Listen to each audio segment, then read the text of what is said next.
Hello everybody, this is another guide coming in because my friend Gideon, who just subscribed to the channel, wanted to request a Slark replay, and this is exactly what we're gonna have for him. If you have any suggestions or if you want to see any specific heroes, let me know in the comments. Also, if you're interested, you can just leave your game ID and then I'm gonna compare you to a pro player, and that way you have the maximum learning effect. And let's go! Let's start with the strength. First of all, you're really survivable. In that game, you have so many abilities and later on items that enable you to get into the fight and out of the fight easily. And we want to exactly use that to our advantage. So your survivability comes by being so squishy. And this is exactly the next point. It forgives small mistakes. If you want to start learning Slark, or if you're unsure if you want to give the hero a try or just keep spamming it a little bit, then I could encourage you to do it, because it's a little bit like anti-mage, where you have a blink and you have another ability that enables you to get out of situations. So if you're in the wrong position, the hero is actually really forgiving. For example, if you would be a Troll Ranger player and you're just stuck at the wrong place in the wrong time, then you're definitely dead.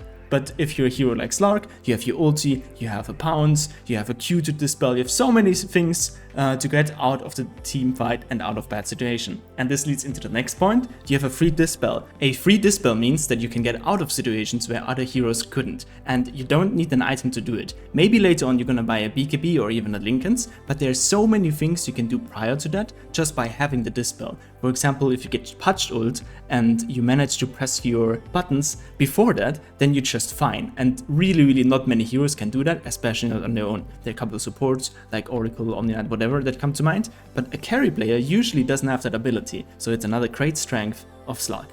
And then the next thing is the high mobility. I think it plays really well into the other strengths that he has already, and it's just another point where he's so strong. You can get around the map really quickly with the ulti passive, and you can jump around, lock people down, get out of tricky situations easily. And the last thing I want to point out is the 1800 night vision. This is really special about the hero. Usually heroes have 1800 day vision and 800 night vision, but Slark has 1800 night vision. That means two things. It's easier for Slark to gank people in the night, and it's easier for him to avoid ganks, because he has the ability to see farther than enemy heroes, unless they smoke and place a ward into your direction and react before you do it, which is really unlikely. You're just gonna be fine. So definitely something to keep in mind, and definitely something special about Slark.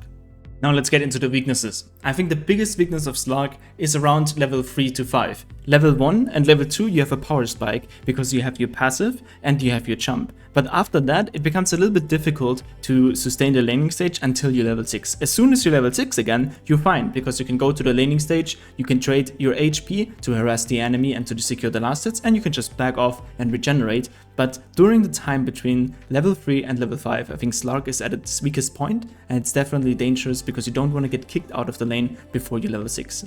The next thing is, Slark is weak against true stuns, and what I mean with true stuns is that heroes that actually lock you down and not just some weird rooting or stuff. So Void, for example, or even a Shaman that enables to cast his buttons before you're able to dispel them, is really scary against the Slark, and it's actually really tough to play against those heroes. Once they catch you, you're probably dead. Next thing is that you only have single hero damage. Again, it's not a hero that's great against illusions. You're wanting to hit people that are not able to run away or dodge you or to get out of your jump or whatever. You just want to hit single targets and not many illusions.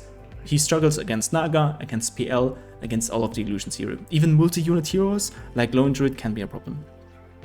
And then the next thing is that he needs to hit enemies. And this sounds kind of obvious because every core kind of wants to hit enemies, but as a Slark, you're actually obligated to do so. Your whole hero system doesn't function if you're not able to hit enemy heroes. All the items you're gonna buy, all the skill points you're gonna set, they solely rely on you being able to out-sustain the enemy harass while you're hitting them, and being able to close the gap until you're able to hit them. So you're gonna buy Skadi, Diffuse Blade, Echo Saber, anything to get close to them, and then to hold them down you need a Basher or maybe even a Satanic later on to sustain all of that. And all of those items are extremely selfish items if your ability to hit single target heroes is not the game deciding factor anymore.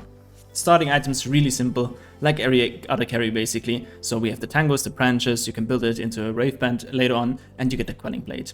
Stick is a great item on Slark. Look at the offlaners. If you have a couple offlaners that use their spells, I definitely recommend the stick because it's great to be a little bit more extra survivable. The hero doesn't have a lot of HP at the beginning and he wants to get into and out of fights all the time, so you're definitely going to get the charges in the team fights.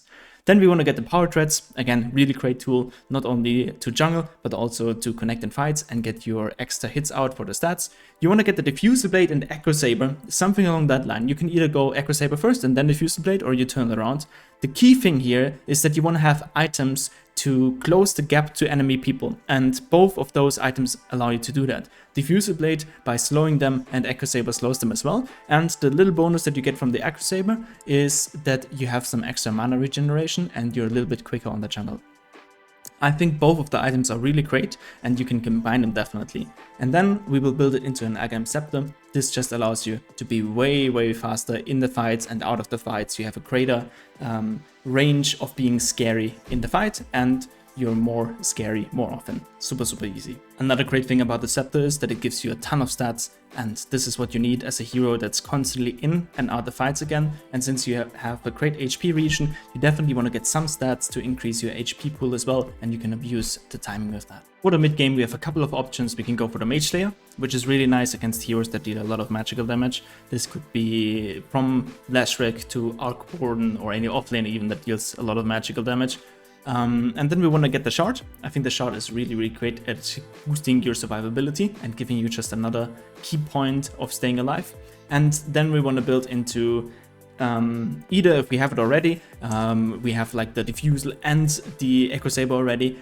If you don't have that already, we can go for the Harpoon. Like if you say, okay, Diffuse is just not what I need this game and I can get the Echo Saber, then we can build up the Echo Saber into a Harpoon and we have a little bit of extra catch. For the late game, we want to get items that enable us to do our job, and our job is to close the gap, to stay at the enemy as long as possible, and then sustain the fight with the enemy for as long as possible. Some items that could help you to do that could be BKB if you're really up against a lot of stuns. If you're playing against Shadow Shaman, Lion, Banes, or whatever heroes that have an easy time locking you down, then you want to get BKB. Other than that, you can go for Skadi. Skadi is great because it really slows them down. If you combo it with Echo Saber or Diffusal Blade again, then your slow potential is just amazing, and you have some extra stats that can help you out, and you have some enemy heal reduction, which you should never underrate. The next thing is Nullifier. Nullifier could be really great if you're playing against Pugna or Necrophos or any hero that really evades you just by shifting his, I don't know how to say this, essence, like by getting Ether Blade or Ghost Scepter or anything of that regard. Another option that you can have is the Big Basher. Big Basher is actually super nice if you play against really mobile heroes. If you play against the Anti-Mages, Storm Spirits, or even Pucks, then I think the Big Basher is really great because it helps you to lock them down, you have some HP extra, and your high attack speed that you're gonna get from your passive enables you to reliably get other bashes. One more thing we could go for is the Lincolns. The Lincolns is against some heroes that don't have a ton of lockdown, but you really need to block one single spell. Ideas of that could be Legion Commander or Bane, for example, where it's like, okay, we need to survive the duel. In best case, we don't even get dueled. You have the stats, you have the mana regeneration, all cool things anyways, so why don't we get Lincolns? And then we have a couple more items that you can see at the bottom here, and actually, it's really simple. You just think up to yourself, what do I need in this game to stay on top of them, to consistently hit them, and to survive all of that? And then you try to buy that. With Slark, you have so many options on item builds that it's really difficult to give a general suggestion of what you might buy. Those are a couple of items. Just feel around a little bit, see what other pro players are doing. I'm going to show you a couple of replays, and yeah, sooner than you think, you're gonna have a good feel of what item you need and in what situation you want to buy it. Neutral items. At the beginning, the main thing you need is mana regeneration, and even though it sounds weird, but once you leave the laning stage, you want to boost your net worth as much as possible if you're not fighting constantly already. And this means that you need all of your spells off cooldown all the time, and since you have an unlimited HP region for the jungle anyways, your Q is super reliable and strong for farming, and the only thing that you need to support that is mana. That's why you can see the first tier 1 items are primarily focused on either mana, stats, or the ability to fight with the broomstick, you have a little bit of attack range. Tier 2 items, very similar. You either get some cool stat items, you can see the Vambrace and the Orb, and in the middle you have 2 items that enable you to get some mana and movement speed. Again, great things for Slark. Tier 3, now we're done with the farming, and now we really want to play aggressive and we want to be team fighting all the time, and we need to think about what items enable us to do this. Elven Skin is just great because you have the evasion, you have some extra attack speed, and the other items pretty much fall into the same category that enable you to boost your ability to fight in teamfights.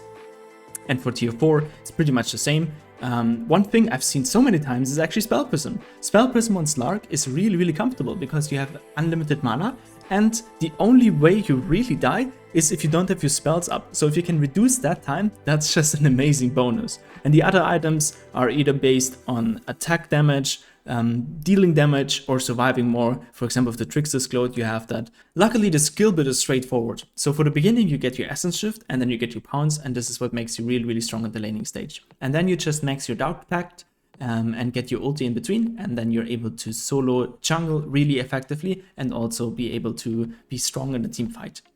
After that, you just max your Pounce, you max your Essence Shift, and you get a couple of talents in between. We're gonna talk about that soon. There's one variation you can go for if you feel like you're stomping the game really well and you know you're fighting all the time anyways, then it might be worth to skip the Dark Pact on 1 or 2 points and put it into Essence Shift and Pounce, and this should enable you to really get the kills. But most of the time, I think if you play safe for your game, you get a couple items and then you do what you're supposed to do as a carry, this is more reliable. The talents are straightforward as well. So you get your 0.5 Dark Pact cooldown talent, you get the Dark Pact damage. This enables you to get more damage out in teamfights, of course, since you're spamming the ability anyways, and to jungle even faster. And then you get your agility gain, or stolen per Essence Shift stack talent. That was hard to say. And finally, at level 25, you get the plus 50 seconds Essence Shift. The plus 50 seconds enables you to be more of a threat, because if you keep your stacks up, which is the most important thing about Slark pretty much, then you're constantly a threat and you just have something to gap the window between the team fights, and you're not relying on constantly getting engagements and solo kills. You can just have it and you have 50 extra seconds to do something else, take objectives, take Roche, or farm. A thing that you can shift a little bit is if you're playing super aggressive and you're stomping the game and you feel like at level 10 all you need is that extra bit to hold them down, you could get the plus 5 Pounce leash, and then you can even think about combining it with the plus 40 Shadow Dance region. If you're playing around the enemy ancient already at minutes, I don't know, say let's say 20, then the region might be more impactful for you than another farming item. But usually I would stick with this build. I think it's pretty decent, and most of the games this should be applicable. Alright, let's get into the laning stage. What we're watching is a 1.7k MMR Slark, and we're gonna see how he's doing in the laning stage. I can tell you that straight ahead, he's gonna get a couple of kills in the laning stage, and he's still not able to close in the game. We're gonna look exactly why that is. So he's playing against Mars, and he's playing against the Pudge, and now Shaman knows that they are playing against the Pudge, but Pudge immediately overextends, as we can see. And it's a first blood for Slark, which is really great. I like that he took that aggression there. I like that he immediately played. Oftentimes, you will realize a situation like this is exactly what happens to Slark. You're gonna push the lane naturally because you're trading hits, and if you constantly run at the enemies, then the enemy creeps are actually running at you, which means that they are not giving damage to your creeps, and that means that you're pushing in return. But this is no problem as long as you're gaining some stacks and as long as you threaten them and keep them low. I think this, of course, is too much of the aggression already though, because he was just trading already, and now he's falling below half HP, and this is a critical thing. If you fall below your half HP in your games, do not start random fights. And as you can see, the camera perspective is a little bit off as well, just in regards of Pudge spawning and hooking him, and he just died. So we're gonna skip forward and see what he does different once he respawns. The lane is pushed really far forward, so somebody has to pull it, and he contested it inside the town, and of course he gets hooked again. and he was very hesitant to use this jump at the beginning. I think he should just turn straight ahead and then jump. And then the next thing, of course, instantly you want to eat a tango. And I don't see that, and actually we didn't see that once he was fighting the Pudge here as well. He was running back and forth, but he didn't eat a tango straight away. And I think this is another thing you want to get into. Keep your HP at full all the time, as good as possible. He's getting that creep, fair enough, he missed it, that's unlucky. And here I would be drawing aggro towards the top side, so Mars cannot contest the creeps. And we need to be aware of Pudge again. So what we want to do with Pudge is we always want to stay on one side. We want to try to locate where Pudge is, either he's on the top side or on the bottom side, and then we want to mirror him and use the creeps as a shield. If that doesn't happen, then you're probably going to get hooked. And yeah, of course you want to avoid that. I think he overreacted to the jump because Mars didn't have any follow-up here anyways. And just like that, we lost us a couple of last hits and we got a couple of denies out. And if you look at the last hits already, we're closing into 3 minutes and we have a kill, but we don't really have the last hits. And things like that just stack up. So one thing that we really want to take away from that is that focusing last hits, even as a Slark, is still more important than getting the kills. And let's look into this initiation. So we have 2 people up here, both of them are fairly high in HP, and Shaman is committing a stun. If I see something like this, I'm out of here. Maybe I'm moving to the top in this area, but I'm not trading this, because we have a creep disadvantage, and they have all of their spells up. Like, they have a hook, they have Mars spells, and we don't have pounds yet even, so it's really, really difficult for Slark to trade here. I would not be taking the trade, even though I can understand that it's really difficult not to get baited if your Shaman does something like this. But as you can see, of course, this trade is not favorable at all. And again, it costs us HP and it costs us last hits. And the next thing is we didn't use a tango afterwards, so our HP keeps dropping. And here, this is something I just want to point out at this moment. I don't like the camera perspective because nothing here is of value. Your camera perspective should be like this. And you should be seeing, okay, where is he going? Can we see the Pudge? Can we do something from that angle? This is a nice trade. So we want to see what changed. What changed here? The little quiz. What changed? So taking this trade is super, super nice because we have our pounds up and we have 1, 2, 3, 4, 5 creeps hitting this guy and we don't even see the Pudge. So this is amazing to take the trade here. Look how much damage he takes. I like that he layers his stun and it's a Mars kill. This was very, very nicely executed and actually super good play from Slark to get into that. Once we get the kill though, we want to draw aggro as soon as possible. And the Shaman is committing for it, which is super weird again because there's no follow-up possible inside the tower, especially considering Mars is a TP. But Mars refuses to TP. Let's see why. I want to see why Mars refuses to TP. Because he's getting an item for the courier. And then he's clicking the shop. And that's where Pudge died. So this kill worked. But you would trade your life if Mars would just TP. So I cannot recommend it in general. But if it works, it works. Fair enough. The lane is in the tower again. What we do is we just chill. We hope our supports pulls and we try not to get hooked. But that's life, that can happen. Much obliged. He's taking a rune, which I find is a little bit, you don't have to do that, simple as that, we don't do that, because we're wasting time. He just lost 3 last hits, almost 4 last hits for that, and he's behind in last hits anyways. As you can see, we are closing into the 5 minutes, I'm gonna give him 1 more wave, and then we're gonna compare it to the pro player. Talking about the items real quick, he went for the magic wand, which is a little bit of an overkill, I think. If you go for a stick, that's fair enough, because they might press a couple of spells, but magic wand is definitely too much. And the next thing is that he doesn't deliver his items. He wants to buy the full boots instead of building the components by itself, and I think you should definitely start with the Band of Elven skin and then maybe the boots against Pudge and Mars to have the extra mobility.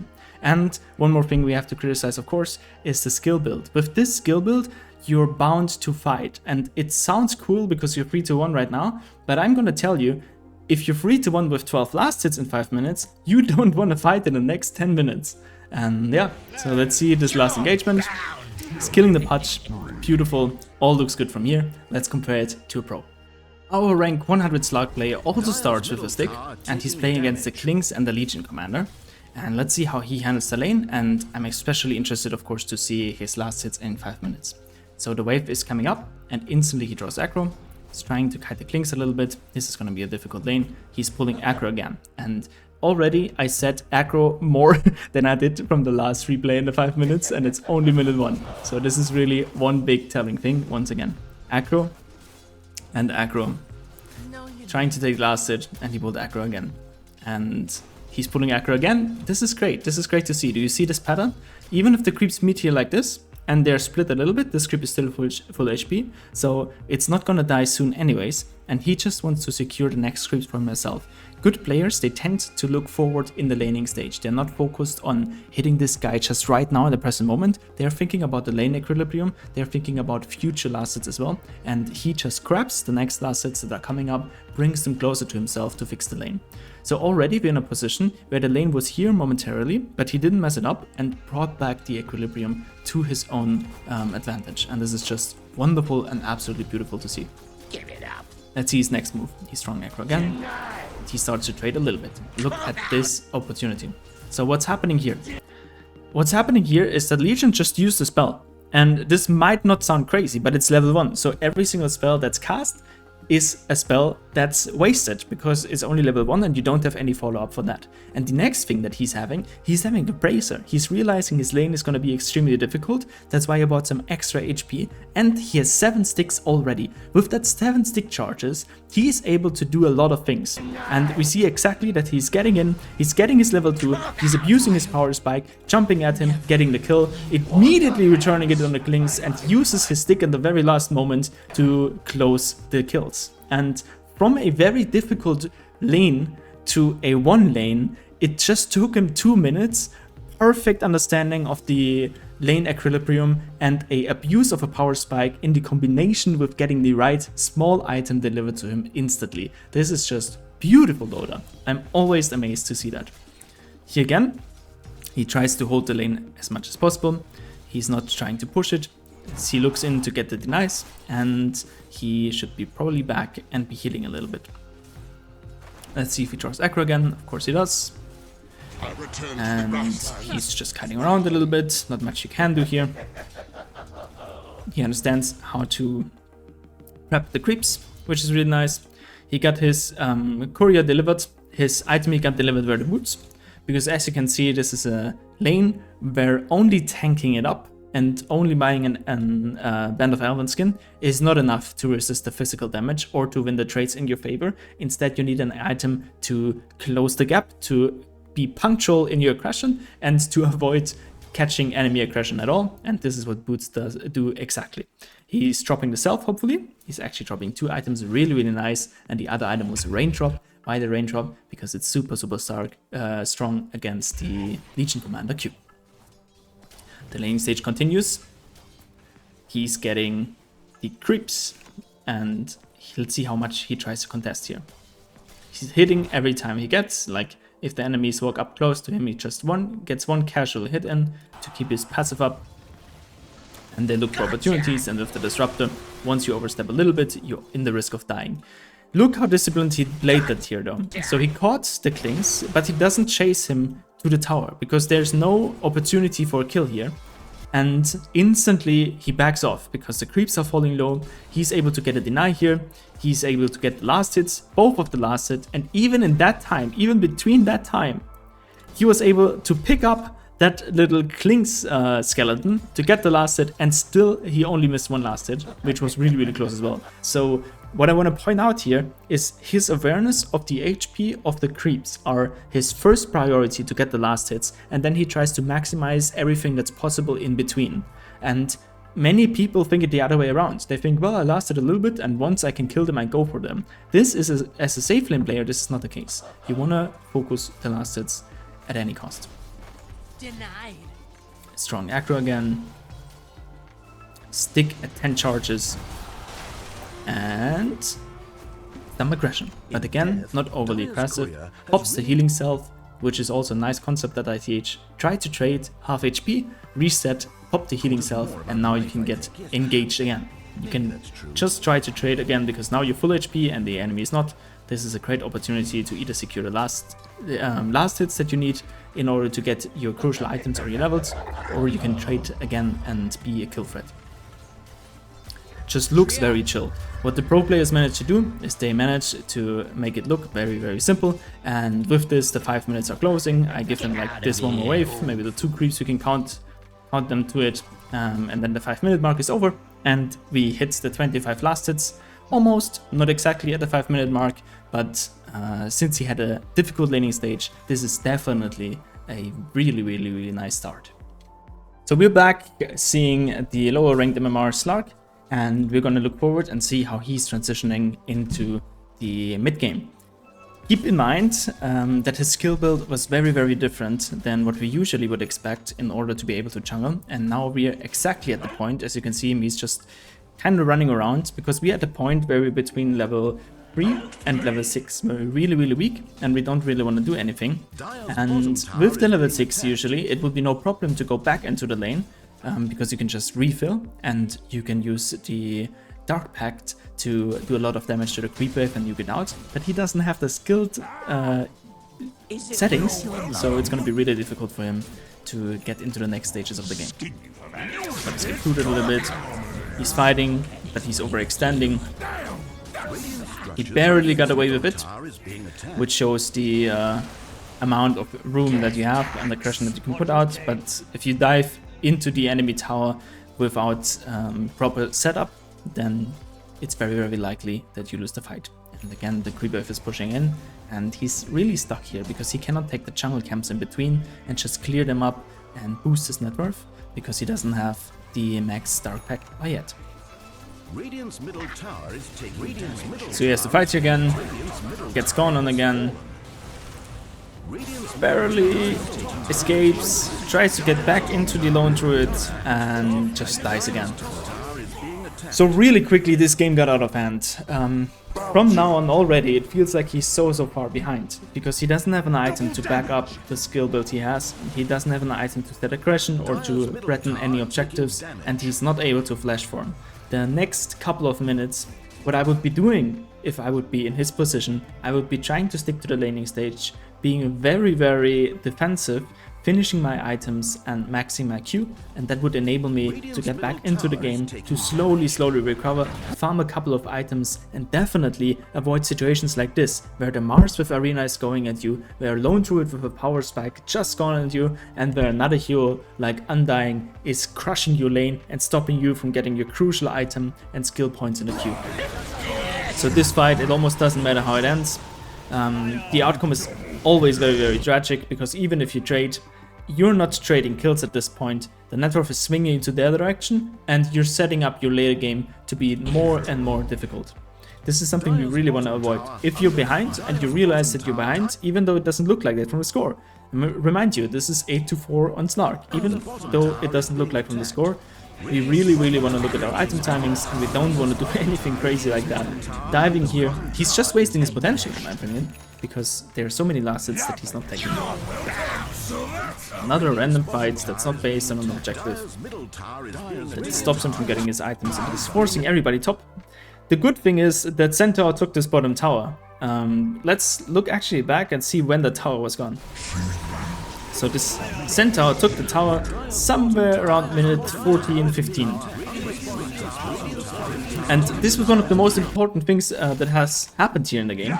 Because we need this space, we need to play in the bottom area, we need to open up the space so we can farm this, and the camps here, and then we can get to the Ancients and boost our net worth until we have a couple of items that enable us to sustain. In this game, we will be needing a lot of damage. We need a lot of damage to cut through the Putch, to the Bear, and we need to kill the Juggernaut in spin probably. And we should be really focusing the items. But I think from here on, I'm repeating myself a little bit. I'm just gonna watch the minimap now, speed through this gameplay. He's TPing top again, which is the same mistake, the same area to fight, the same objective he doesn't even want to take. Nobody wants to take enemy offlane towers, he's just risking his life.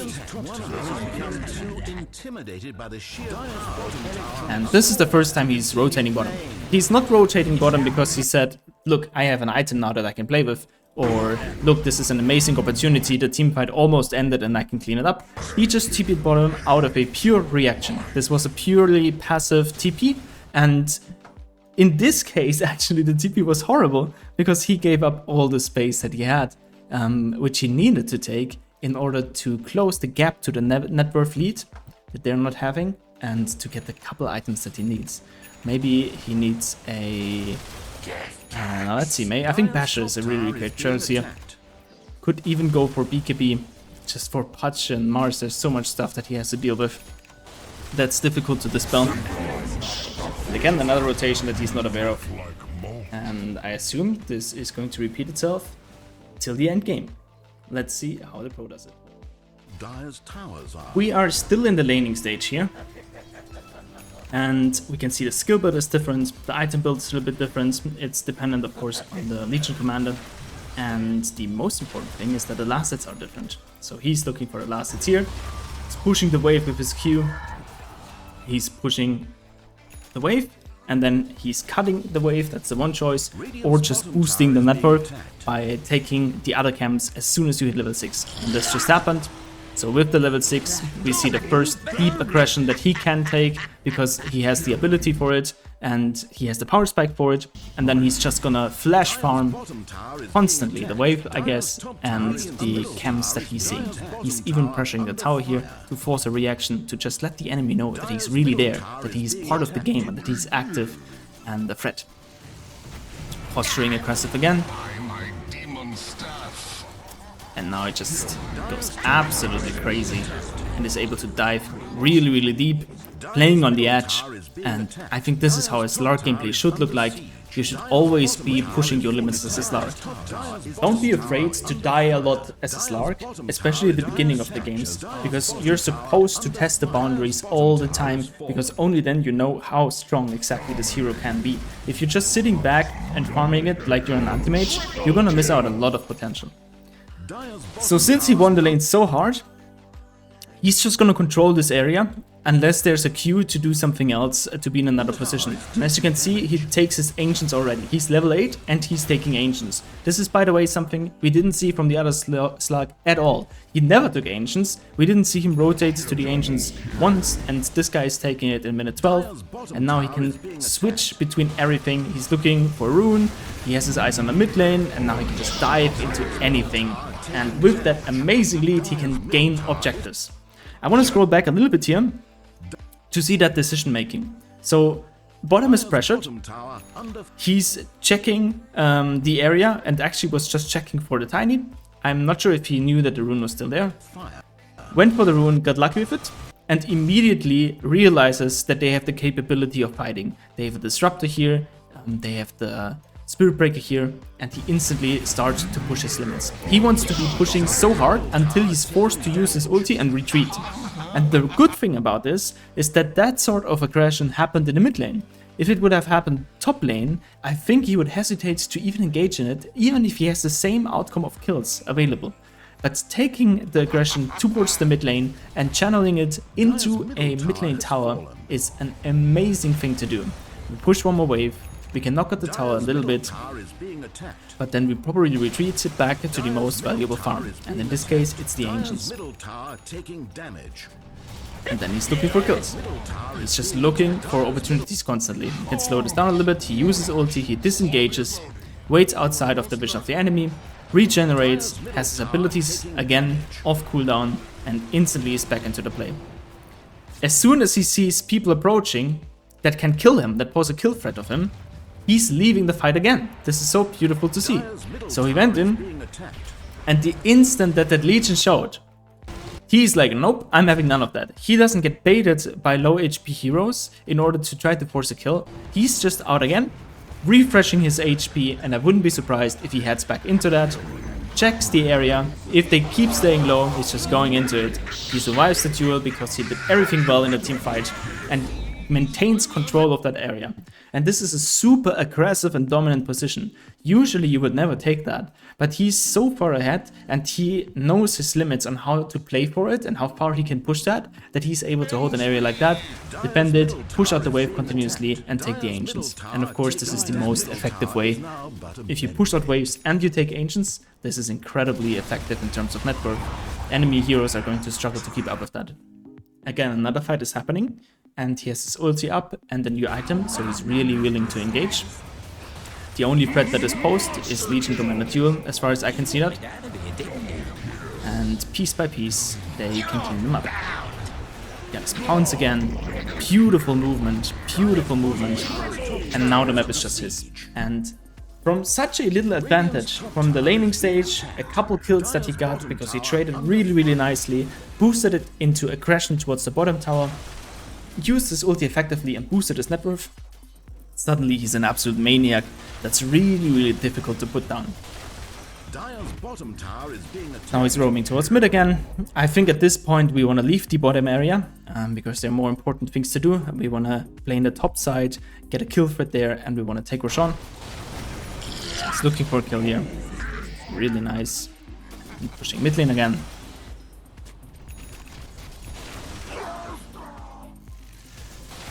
And takes the ancients again. And now we're just looking for kill opportunities. But we don't really want to overextend on anything. If they hear already, they take the tower.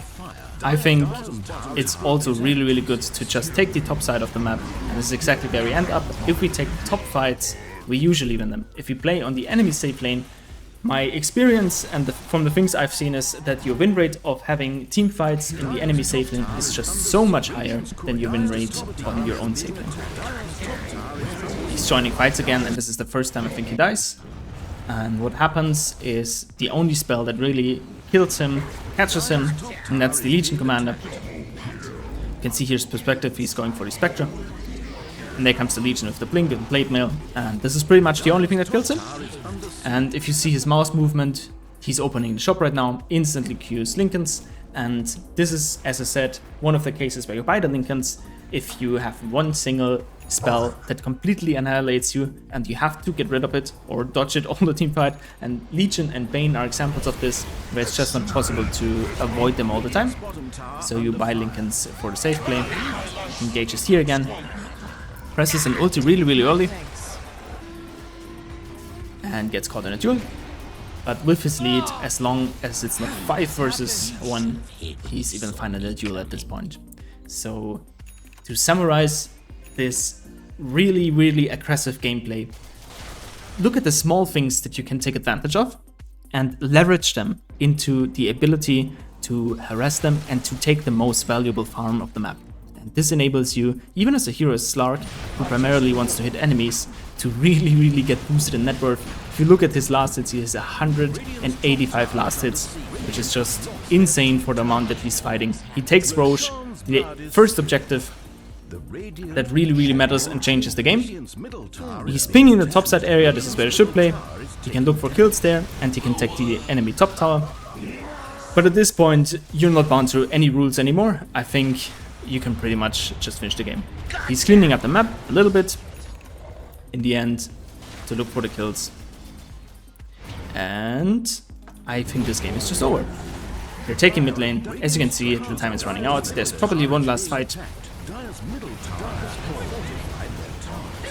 but nothing can really kill him. He has Aegis, he has Lincolns, and yeah, that's game. Finishes it with an ultra kill as well. Really cool to see. Heals up a little bit and takes the Megas. Actually, there was a top tower there, so it's just GG there. Really nice. Scrolling back a little bit to see his item choices, so he went for the Aghanims. He actually didn't finish his Lincolns. He was like, no, I'm way too far ahead for anything like that to happen. If I just play it right and I don't get 1v5'd, we're still good to go. But he even bought the reset, so he was playing with the thought, and I think this is the reasonable thing to do. Usually we are not able to stomp games that hard, so we buy the Lincolns, then we buy the Aghanims, and then we're good to go. Nothing special really here. As we said, he was really far ahead at the beginning, so it makes sense to get the left at level 10, and then it's just a standard from there. From the play perspective, you want to avoid the heroes that can kill you. Obvious, in that case, the Legion Commander, and you want to play against the heroes that are really weak of you. We saw it multiple times that he pinged at the Warlock or at the Tiny, and that's exactly where I want to go with it. And yeah, this is how you transition from a laning stage that was difficult at the beginning and nothing too crazy basically, into a gameplay that's absolutely dominant as a Slark. Cool. We are back at our Slark replay, and as you can see, he's queuing up a Shadowblade. So my issue with Shadowblade are the following. Shadowblade doesn't enable you to sustain the team fight that you're in. It doesn't enable you to stay alive longer, and you don't want to be initiating anyways. The thought of getting solo kills in this game is absolutely insane to me, because they've been running as 5 all the time, and he is a Slark player, did not even try to play solo at single lanes or split out things or take farm that's available to him where he could run into single enemy heroes. So Shadowblade I think here is really counterintuitive, and again he's 10-7, but he lost the last 3 or 4 fights. Instantly he's going up into another fight. He uses his ulti right at the beginning, gets caught by Mars again, the only hero that we basically don't want to play against. Jumps back into the fight, even though the fight was lost already, and his ulti was used, and he's dead again. Even though his start was so good, the last hit were really weak, and in the end, the lack of those items and the fact that he made really poor decisions about when to fight, and especially where to fight, made the game really difficult. And unless you change your whole mindset right now, where you're like, alright, I'm gonna push out this wave, force 1 reaction, TP bottom, get those couple wave, farm 1 all the way through the areas, boost my net worth until I have 2 or 3 more items that are actually required to win this game. Maybe you wanna get BKB, Basher, Skadi, something like that. Then you're good to play. But before that, it's absolutely impossible. And instantly, blindly, he's going against 5 people, jumps the first dude he sees, it's a Pudge, probably a Pudge supporter, where the likelihood is low that you kill him, and even if you kill him it doesn't do anything, and the risk is high that you die yourself. But fair enough, we could argue, Tombstone was used, we want to be bottom now. I would be so happy with that kill, and thank Gaben that I got away with this, and TP bottom instantly to use the space. But he's sitting around, he's thinking, no, I'm gonna keep fighting into fights that are very difficult and risky for me. He doesn't see anybody on the enemy map, and he's still playing really aggressive. He is the guy that's out on the map the first. And always try to imagine yourself having a wall with your teammates. So your teammates build a line together, and if you are the vector that's the easiest and the nearest towards the enemy fountain, you are going to get attacked first, usually. And I would suggest, or I would just assume, that the Slark here is in a really difficult position, gets attacked first, but he retreats, luckily in time, yet there hasn't been any changes to the map. In this whole time, he could have set bottom and just pushed this out, and forced him to TP here right now. And that would mean that even if the enemies have the Aegis, they would be forced to react here, or they just lose a tower. And usually what happens is that Pudge TPs or Lone Druid, and suddenly their structure breaks. And if you've been pushing this area, people can TP to it, enemies can TP to it, they react, you TP top as a counter action, and you initiate a fight where it's 5 against 2, 5 against 3, you win the fight, you get back into the game. This is your game plan. What you don't want to do is to fight into 5 people where you don't have a vision and not an objective that you want to hold without the items to do it. So of course, this initiation doesn't work, and what's happening in, especially in low MMR games, is slowly the game is closing in. And this kind of bottleneck where everybody is stuck at the same place and tries to contest the same amount of farm, this is an extreme good sign that you're losing the game. And there's only one way to get out of this, I tell you. The only way to get out of this is to find the weakest area of the enemies. Like the enemies, they try to control each of the sides and they try to hold you into the base. And you want to find the weakest area, pierce through it, force them, for example, on the top side or on the bottom side, doesn't matter. Just go to the weakest area where you think the least enemies are. You pierce through it, you cut them out, and then you force them to TP, and suddenly if one hero TPs, this whole structure breaks and you can move into your own jungle again, and you can continue to get some air to breathe in the game and to recover from the game. This is the worst scenario that can happen. All of the cores are sitting at the base, they don't know what to do, they're looking to get fights for no reason, and they're far behind. So even if they take a fight, they're not gonna win it. Even if they win a fight, it doesn't really matter because they just respawn and things repeat, and net worth is still not up, and the risk of losing is so incredible high. So we see classically, if all enemies fit in one power thread, then the game is lost. Like if all of your teammates, I have to phrase it the other way around, if all of your teammates fit in one power thread, you usually lose the game. This is a good rule of thumb, my friends. Under fire. Dire's bottom Split tower is the falling. map open. boost your net worth, get your items, and of course get the right items in this case. I think if you would have been far ahead, it doesn't even matter what items you have. But if we look at the last hits now, look at this. Like, there's no way ever that you are able to compete with those heroes. And it's not that their last hits are so incredibly high, like 230 CS in 30 minutes. That's not super high. But if you're sitting at 130 at the same time, then your probability of winning is just really low. So what you can learn from this: don't take fights that lead to no objective unless you are certain that you win it. You are certain that you win it if you have items that enable you to go for that. If you have a power spike with a new item, then you can go for it. And if that's not the case, if you don't have an objective to defend or to take, which is absolutely necessary, and you don't have an item to fight, do not fight as a carry player. Boost your net worth. Let your supports defend the tower. Usually it's enough if one tree sits at the tower. If like a tree protector sits at the tower, supports it with just his meteor hammer and his Q, it often is enough to defend the tower. And in the meantime, you can gain like 4k net worth, get another item, and get ahead.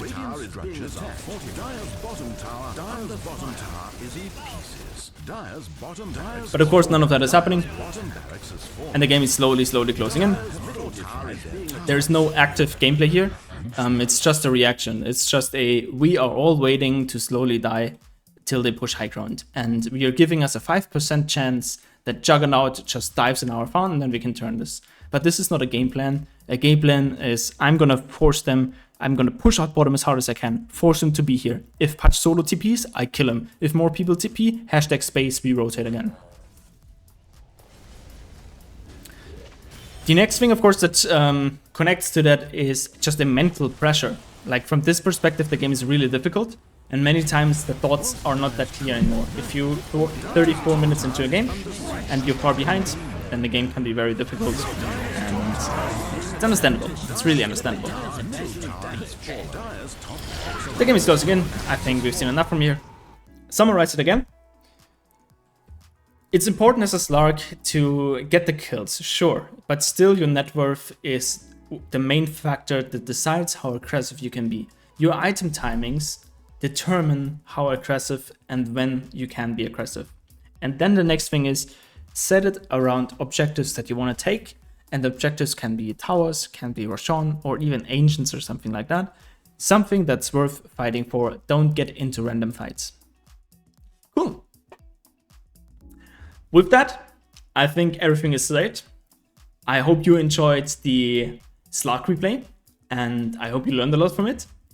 And yeah, looking forward to see what you have for me the next game. Let me know what you want to see as a next hero, and let me know how I can improve this form of content. Do you want it shorter? Do you want it longer? How can I improve with it? I would really love to know. Thank you for being here, and have a wonderful Dota experience.